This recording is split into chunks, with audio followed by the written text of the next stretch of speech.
चलिए आज हम समझते हैं प्रिपरेशन ऑफ एल्कीन्स। छोटा सा टॉपिक है आपका, बहुत ही इजी लेकर हम समझेंगे। जैसा कि यहाँ पे पहले से ही मेंशन है, इन्हीं को दोबारा को समझना है। प्रिपरेशन ऑफ एल्कीन्स के लिए आपके क्लास सिलेबस में टोटल 4 मेथड दिए गए हैं। जो पहला मेथड है वो है फ्रॉम एल्काइन। कहाँ से है? From alkyne. यहाँ पे ऑलरेडी हम थ्योरी बना के रखे हैं, ठीक है। हम लोग एल्काइन से इसको बना सकते हैं, इसको एल्कीन। दूसरा मेथड है आपका वो है फ्रॉम एल्किल हैलाइड, यहाँ मेंशन किया गया है। और जो तीसरा है वो है फ्रॉम विनल डाइहैलाइड।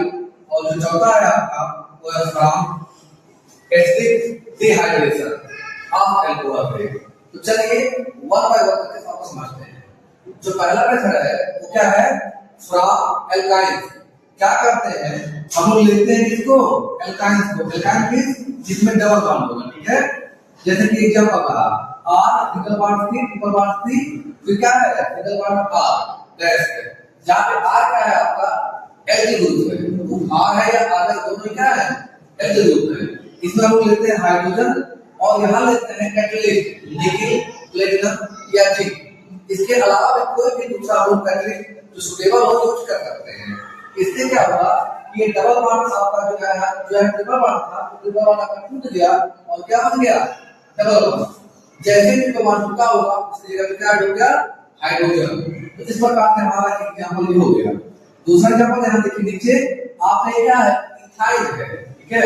और इथाइल से क्या बन गया है इथीन। यहां पर ट्रिपल बॉन्ड आपका टूटा, ठीक है, और टूट क्या वहां पे ये हाइड्रोजन, तो ये बन गया आपका इथीन। फिर बात करें इसके दूसरे मेथड की, ये क्या है फ्रॉम एल्किल हैलाइड।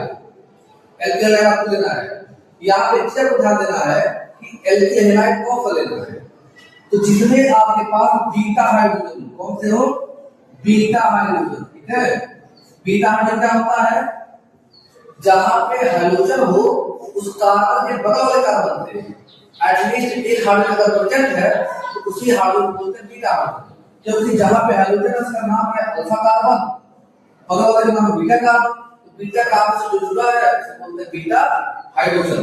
इसमें क्या होता है कोई बेस लिया जाता है और वो बेस बीटा हाइड्रोजन को खींच लेता अपनी तरफ, जिससे यहाँ पे डेवलप होता है पॉजिटिव चार्ज और कार्बन नेगेटिव चार्ज, और उसकी होता है बीच में, जिससे कि जो आपका हाइड्रोजन है या आयन एलिमेंट निकल जाता है और फाइनली क्या बन जाता है आपको बनता है एल्कीन। तीसरे एग्जांपल की या तीसरे मेथड की, तो ये रहा आपका फ्रॉम विनल डाइहैलाइड। अब विनल क्या होता है? जब किसी भी कंपाउंड में कोई भी सब्स्टिट्यूएंट चल एडजेसेंट हो अगल-बगल हो उसको कहा जाता है विनल।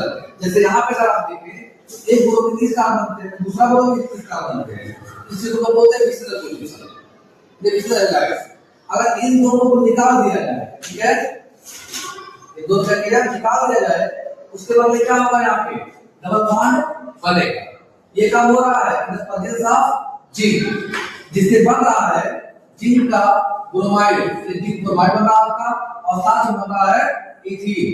चूंकि इस केमिकल रिएक्शन में हैलाइड निकल रहा है वो कितना 2, इसलिए इसका नाम होता है डिहाइड्रोजनेशन रिएक्शन।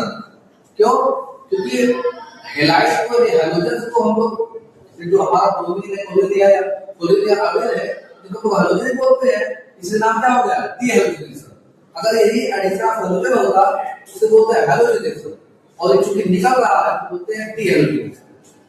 इस प्रकार से आपका एक तीसरा मेथड पूरा हो जाता है।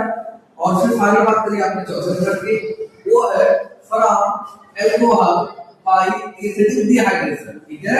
और से एसिडिक डिहाइड्रेशन इसमें क्या है कि सेम आपने जैसे आपका ये दूसरा वाला था वैसे आपने क्या लिया कि आपने लिया अल्कोहल, क्या है इथेनॉल, क्या है इथेनॉल, बट इसमें अल्फा बीटा वाला पोर्शन वाला बहुत मैटर नहीं करता है, या अल्फा बीटा पोर्शन मतलब नहीं है।